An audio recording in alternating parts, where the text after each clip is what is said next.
Sextou! Eita! Sexta-feira! Opa! Terminando o meu propósito, terminando a semana e estamos aqui junto. Louvado seja Deus, fala a verdade. Louvado seja Deus. Eu quero hoje fazer diferente. Posso te convidar para orar comigo, para interceder comigo? Uma oração rapidinha, bora? Topa? Então vamos lá. Senhor nosso Deus e Pai nosso que está no céu. Tu és grande, Tu és Senhor. Tu és maravilhoso, conselheiro, Deus forte para a eternidade. Tu és guia, intercessor, mediador. Tu és o Deus de Abraão, Isaac e Jacó e o nosso Deus. E nós clamamos a Ti. Somos gratos pelo perdão dos nossos pecados, pelo dom da vida eterna, pelo plano de salvação, por todas as promessas e sabendo que vai acontecer, porque Tu és Deus na nossa vida. E nós Te reconhecemos como Deus, como Senhor, como guia, como intercessor, como mediador, e nós Te amamos. E sabemos que o Senhor nos ama, pois nos amaste primeiro. E nos chamaste nesse lugar de amor, nesse lugar de arrependimento, de entendimento, de compreensão. E agora nós queremos meditar na Tua palavra, queremos aprender, queremos entender, queremos compreender. Então nos ensina, para que não seja só uma leitura, mas que seja algo Teu, propriamente Teu, que coloque em nós mais fé, mais amor, mais paz, mais longanimidade, o Teu fruto. Espírito Santo, Tu és bem-vindo na nossa mente, no nosso coração, e nós consagramos esse momento ao Senhor, consagramos a nossa vida ao Senhor, a nossa mente ao Senhor, o nosso coração ao Senhor, e os nossos familiares, parente, parentesco, e os nossos domésticos da fé, tudo ao Senhor. Nós oramos, suplicamos, clamamos, intercedemos com ação de graça, dando honra e glória ao nosso Deus. Intercedemos por todos aqueles que buscam a Ti. Intercedemos por toda essa nação, esse povo brasileiro, esse povo no mundo inteiro, que precisa das Tuas misericórdias, da Tua graça, que é imerecida, e o Seu favor. Abraça nós, seja conosco, em nome de Jesus, para a glória do Pai, do Filho e do Espírito Santo. Amém. Sexta-feira, muita gente fica sozinho, muita gente fica desprezado, né? Na semana tem os afazeres de segunda a sexta, muitas empresas trabalham de segunda a sexta, e na sexta, pessoas que moram sozinhos, eles sofrem de depressão, sofrem de angústia, e nada como buscar de Deus a proteção, né? Por nós e pelos nossos, e a provisão, porque Deus tem o melhor para nós. E eu quero chamar você para examinar comigo Jó 27. Vamos examinar do versículo 3 em diante, tudo bem? Vamos examinar 3 versículos e vamos comentar um pouquinho. E Deus vai nos dirigir aí um caminho que Ele queira nos dirigir, porque tudo está na mão dEle. É por Ele e para Ele são todas as coisas. Deus é que está no controle. É o Criador dos céus, da terra, dos mares, o nosso Criador. E diz assim, Jó capítulo 27, você abriu sua Bíblia? E versículo 3 em diante.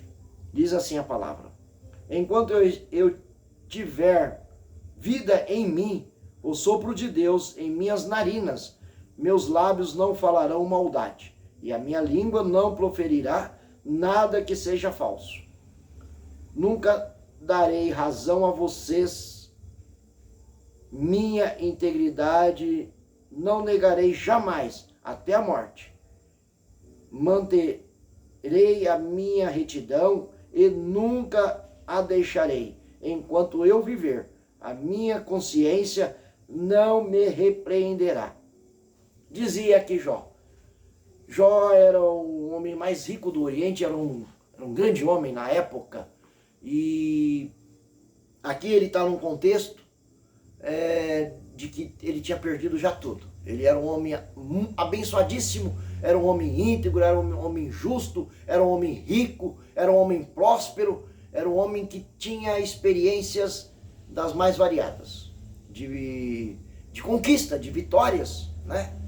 E ele era tão assim aclamado que o céu justificou quem era Jó, né? Numa reunião com os filhos de Deus, ou seja, Deus, os anjos, e ali estava também estava o diabo, e ele foi ali declarado como um homem justo, ou seja, Deus falou para o diabo: você viste o meu servo Jó?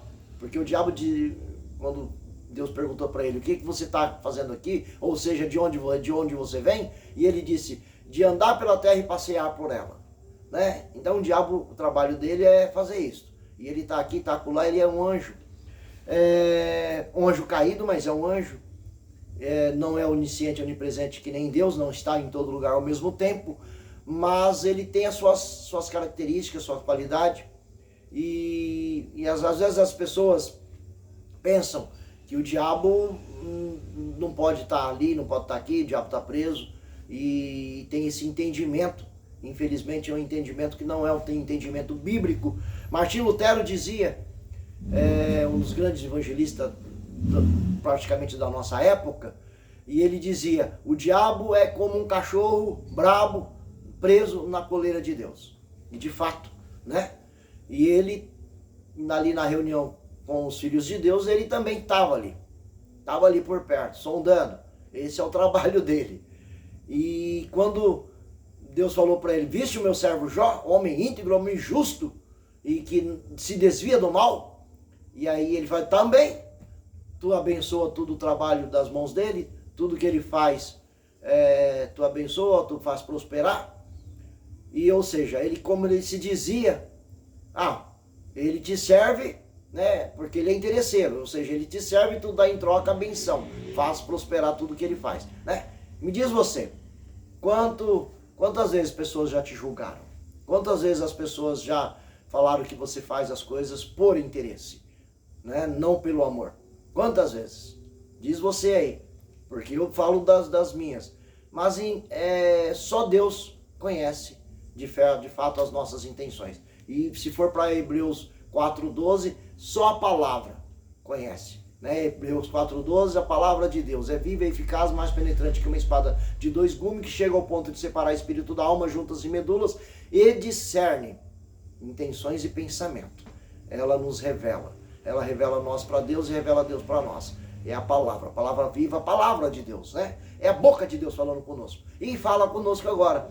E eu observando, eu confesso que não foi só esses versículos, mas eu ruminei por um bom tempo, não vou falar aqui para que isso não seja importante, porque importante não é o tempo que você passa com Deus, mas é o tempo de qualidade que passamos com Deus.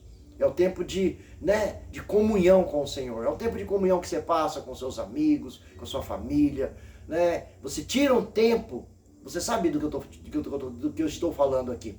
Quando você vem aqui, vamos passar um tempo junto, vamos conversar, vamos trocar uma ideia.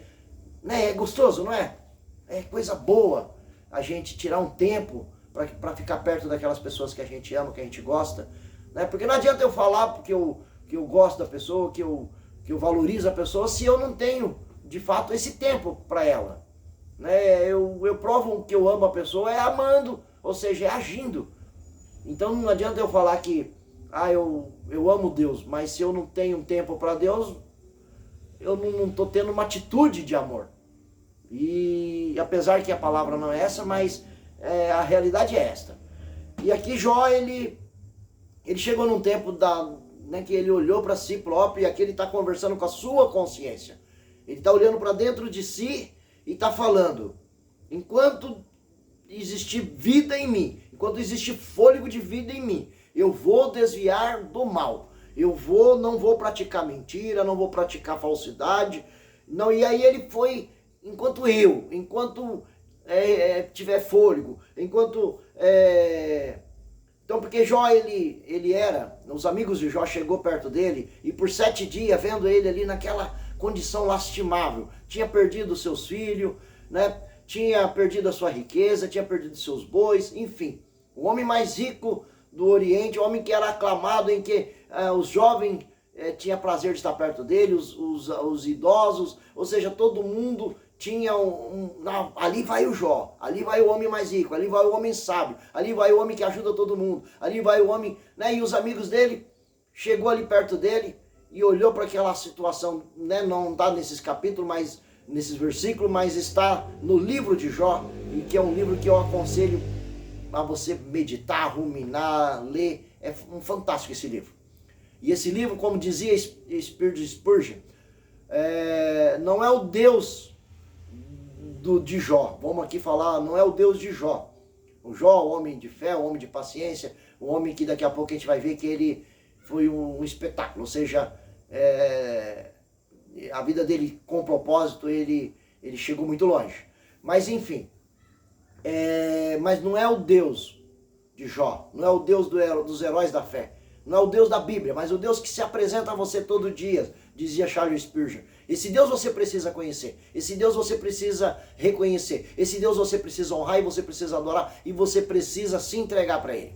Porque essa é a diferença, é quando você se apresenta para esse Deus e Ele se apresenta a você, como chuvas seródias, ventos e temporãs, que te rega, que te abastece de uma tal forma e que você não quer mais outro lugar, se não tá tirando um tempinho aí, né, de comunhão, de alegria, de adoração e para ouvir, né, esse Deus. E quando você ouve, que esse Deus que faz em você, por você e depois através de você, você faz o que eu estou fazendo aqui, compartilhando, né, compartilhando esse momento aí de aprendizado na palavra, de visitação do Espírito Santo, que está entre nós aqui. Porque diz a palavra que onde tiver 2 ou 3 falando de mim, e eu abri esse momento em nome de Jesus, então Jesus está aqui, Jesus está aí, Ele é onisciente, onipresente, onipotente, soberano, presciente, né, diferente do diabo, diferente de Satanás.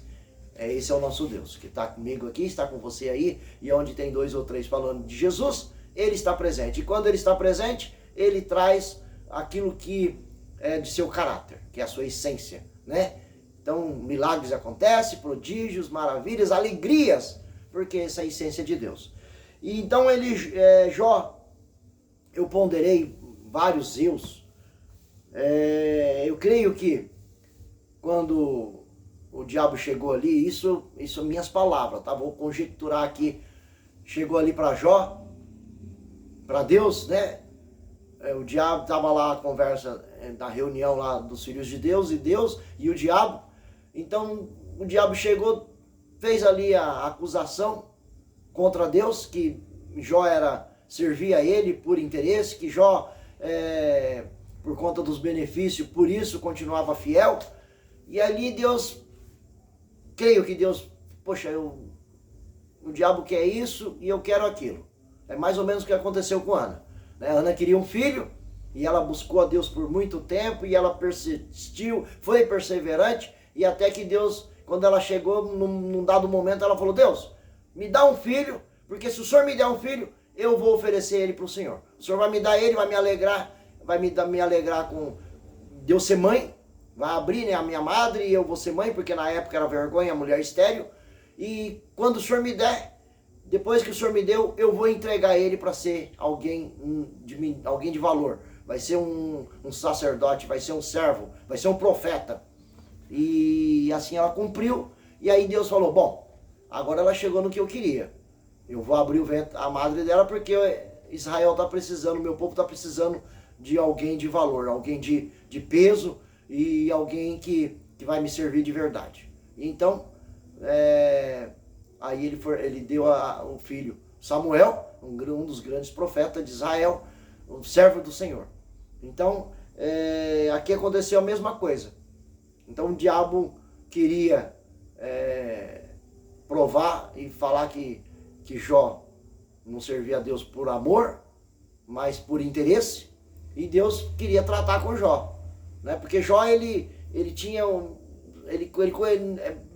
eu entendo, lendo a história de Jó, meditando na história de Jó, ruminando a história de Jó, eu entendo que Jó era um cara que, sabe, ele buscava muito de Deus. Ele, no mínimo, ele lia tudo, ele ouvia os mais velhos, então ele conheceu a Deus de fato e na íntegra, por ouvir falar. Tanto é que Jó 42 ele fala: eis que eu te conhecia por ouvir falar, mas agora os meus olhos te contemplam. Porque ele vai nessas parábolas e ele, né, vai falando, e aí ele começa, ele não sai reclamando para ninguém, não sai murmurando para ninguém, mas ele começa ali no seu interior, na sua consciência, e começa a lembrar o que ele fez, o que ele não fez, o que ele deixou de fazer, e aí ele começa a colocar as qualidades daquilo que ele fez, daquilo que ele, né, praticou princípios, leis, mandamento, e depois ele, pensando que Deus estava em silêncio, aí depois Deus rompeu o silêncio e depois Deus fez 70 perguntas retóricas. E aí Deus começou a falar para ele: Jó, onde você estava quando eu comecei a fazer a terra? Quando eu fiz os céus, fiz os mares, os fundamentos, os alicerces. E aí Deus foi fazendo essas perguntas que não tinha como responder. Perguntas retóricas, não existe como responder. E aí, no final de tudo isso daí, aí Jó, olha, tu és soberano. Quem pode frustrar os planos de Deus? Então, Jó, ele conhecia, mesmo que não ouvir falar. E ali hoje, por exemplo, eu numerei vários. Aqui ele diz: enquanto eu tiver vida em mim, e sopro de Deus em mim, e as minhas narinas tiver ar, os meus lábios não falarão maldade. Eu não mentirei, eu não direi falsos testemunhos, e jamais negarei, irei até a morte. Manterei a minha retidão e nunca deixarei, enquanto eu viver, a minha consciência não me repreenderá. Ou seja, ele era justo na própria justiça. Né? Quantos de nós? Diz você. Porque eu digo, quantas vezes você chega numa hora que você já conhece a verdade, já conhece o que é certo, e aí você começa a viver dentro dessa verdade, o que não é ruim. Mas uma coisa que eu aprendi, que minha mãe me ensinou, é que se eu vou em tal lugar, eu devo falar: se Deus permitir, eu vou a tal lugar. Se Deus permitir, farei tal coisa. Se Deus permitir, sonharei e concretizarei esse sonho.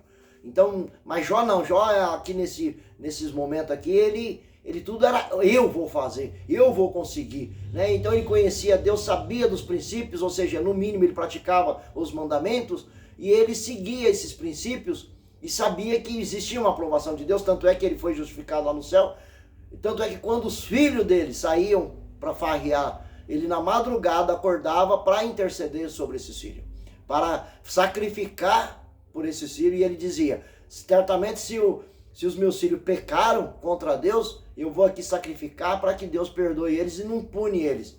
Mas tudo isso não adiantou. E a gente pega na história do próprio Deus, né? Jesus Cristo, ou seja, o Deus habitando entre os homens, quando aquele jovem rico chegou perto de Jesus: bom mestre, o que eu faço para herdar a vida eterna? E ele disse, citou os 10 mandamentos: não matarás, não roubarás, não furtarás. Mas antes disso ele falou: por que me chamas de bom?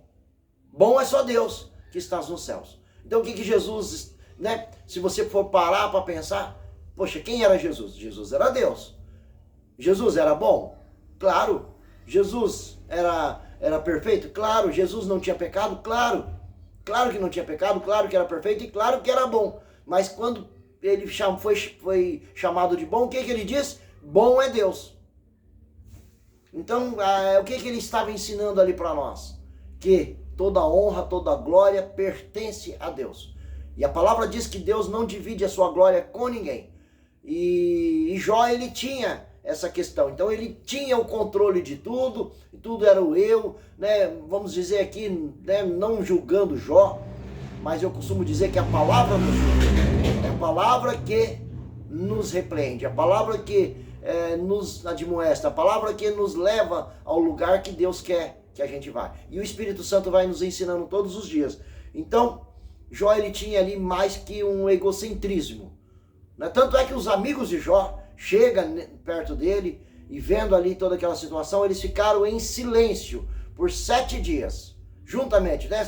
Eles chegaram ali, os amigos de Jó, os 3 amigos dele, ficaram ali junto dele ali, e ficaram em silêncio, até que um dia romperam o silêncio e pela sabedoria humana começaram, né, colocar: poxa, Jó, você é um cara que quando você tinha uma necessidade do viúvo, da órfã, da viúva e do órfão, você ia lá acudia. Você era aquele cara que animava as pessoas, que dividia a sua comida, os seus bens com as pessoas, que cuidava das pessoas, que zelava, que dava esmola. E começou a falar e tudo, mas, poxa, e agora você está nessa situação? Bom, eu acho que você fez isso. Eu acho que você roubou, que você furtou, que você... Então começaram, primeiro, encontraram as qualidades que eles reconheciam em Jó. E depois que encontraram as qualidades, mas vendo Jó naquela situação, ah não, Deus está te punindo porque você fez isso, porque você fez aquilo. Então, quantos aí te acusam? Quantos aí acham, né, que você está passando por uma aflição, por uma dificuldade? É uma punição de Deus. Mas o que a palavra diz em Tiago? O que o apóstolo Tiago nos admoesta? Sedes felizes e tenham grande gozo quando passar por diversas provações.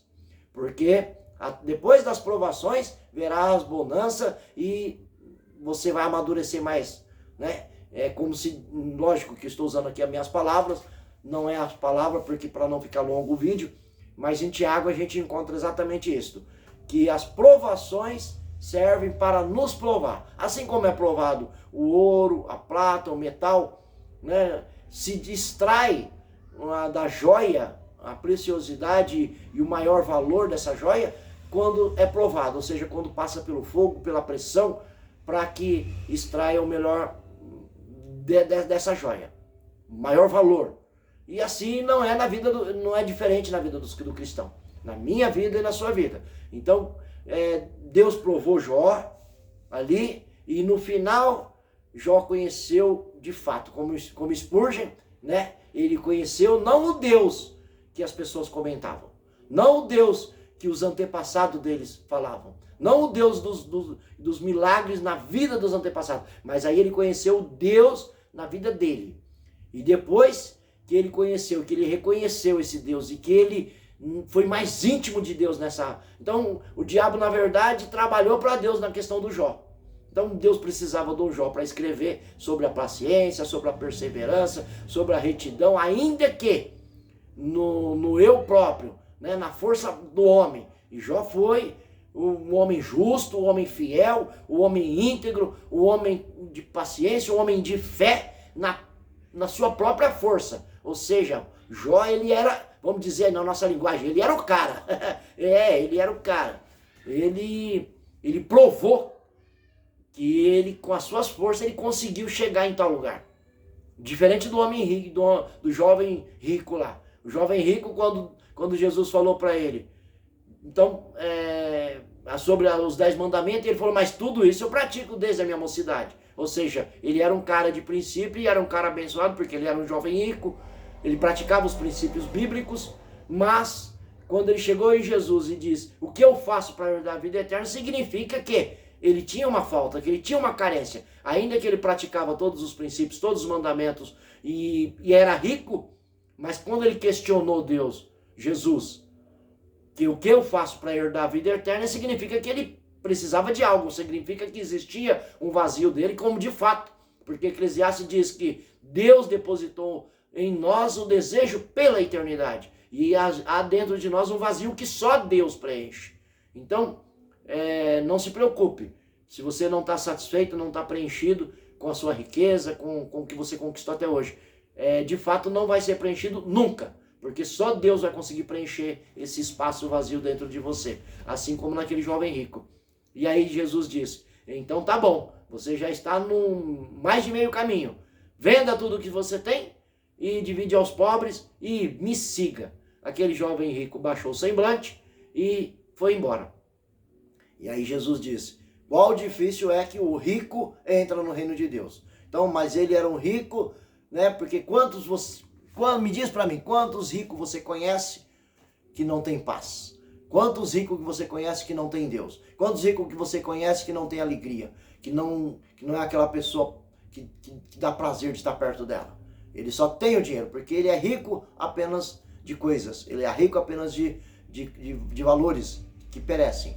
Mas ele não é rico para com Deus. Porque uma pessoa que é rico para com Deus, ainda que ele mora numa favela, num barraquinho humilde, ele vai ser sempre uma pessoa agradável, uma pessoa que vai ter uma palavra de conforto, uma palavra de vida, uma palavra de ânimo, uma palavra de alegria. Porque esse é o verdadeiro rico, aquele que tem Deus como seu comandante, Deus como seu general, Deus como seu guia intercessor, e aí ele vai estar fazendo para ele, por ele e através dele.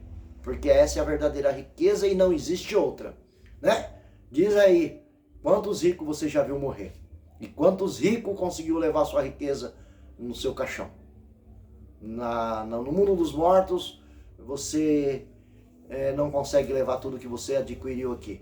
E eu não sei por que as pessoas se matam e as guerras acontecem por conta de valores. Você vê aí cidades enormes que vem uma enchente, vem uma catástrofe e destrói tudo. Cidades ricas, né? Quantas casas, quantas mansões pela natureza se destroem. Ou pelas essas guerras aí, né? Que a gente vê. Então, a riqueza maior é aquela que você não consegue, né? Diz você que tem seu filho. Por quanto você vende o seu filho? Tem preço? Você consegue colocar preço? Você vende o seu filho? Então, isso é uma riqueza para você. Isso é uma joia, né? Por quanto você vende a sua paz? Por quanto você vende a sua alegria, né? Então, chega uma certa idade da vida da gente, que a gente vai ver que muito pouco é necessário para que a gente viva. E às vezes a gente vive ansioso por tanta coisa, vive buscando tanta coisa, mas de tão pouco a gente necessita para ter uma vida de paz, uma vida de alegria e de gozo, de conforto, né? E isso é bom. Quando a gente chega nesse lugar, isso é muito bom. E Jó, quando depois de todo esse tratamento que Deus tinha para com ele, ou seja, o diabo trabalhou para Deus chegar nesse tratamento com Jó, os amigos de Jó foi repreendido por Deus. Deus falou, vai lá porque o meu servo Jó vai orar por você. E depois que enquanto Jó, a palavra de Deus diz que enquanto Jó orava pelos seus amigos, Deus restituiu tudo em dobro ao que Jó tinha perdido. E Jó morreu fartos de dia, feliz, abençoado e foi morar com Deus. Ou seja, ele partiu daqui e foi morar para a eternidade. Ou seja, Jó só lucrou por ser reto, Jó só lucrou por ser justo, Jó só lucrou por ter paciência, Jó só lucrou por ter a esperança nesse Deus. E por deixar ser ensinado, né? Porque mesmo que ele que foi justificado lá no céu, que eu acho que é um dos maiores glórias que podemos receber, hein? Pensou? Jesus justificando nós lá no céu, mas tem uma promessa para você que é maior do que a de Jó. E eu vou terminar essa palavra com 1 Coríntios 2,9. Aquilo que nem os seus olhos viram, nem a sua boca, nem os seus ouvidos ouviram, nem subiu ao seu coração, ou à sua mente, que a Bíblia quando fala coração, fala no intelecto. Nem subiu à tua mente, mas que o Deus meu, o Deus seu, Yahvé, Yeshua e Jeová, já preparou desde a fundação dos séculos para todos que o amam. E todo o que ele preparou? Vida com gozo eterno e sem dor, sem angústia, sem ladrão, sem tristeza. É uma vida eterna, uma vida de gozo e satisfação lá na glória. Para isso, você só precisa receber Jesus como seu único e suficiente Salvador, e aí ele vai começar a trabalhar na tua vida, e ele vai te direcionar, tá? Através da palavra, te direcionar no caminho da verdade, no caminho da justiça, e que fala que é um caminho estreito, porque o filho não salva o pai, nem o pai salva o filho, nem a esposa salva o esposo, nem o esposo salva, isso é individual. Então você precisa aceitar Jesus, que ainda que eu te ame, ainda que eu interceda por você 24 horas por dia, querendo que você seja alcançado pelo Espírito Santo e que ele te convença, que ele transforme um coração de pedra em um coração de carne, um coração desobediente num coração obediente, mas você precisa tomar essa decisão, você precisa aceitá-lo, e você pode fazer isso agora. Você pode dizer, fechar o seu olho, ou com o olho aberto mesmo, Senhor Jesus, eu quero te receber, eu quero te aceitar, Espírito Santo, vem morar em mim. E aí pronto, agora ele vai começar a trabalhar em você. Porque ele está em Apocalipse 3:20, ele diz, eis que eu estou à porta, e você por dentro é que abre essa maçaneta e convida Jesus para morar na tua vida. Que Deus te abençoe, eu desejo um final de semana abençoado, e que a graça, a misericórdia e a bondade de Deus alcance a sua vida, no nome de Jesus.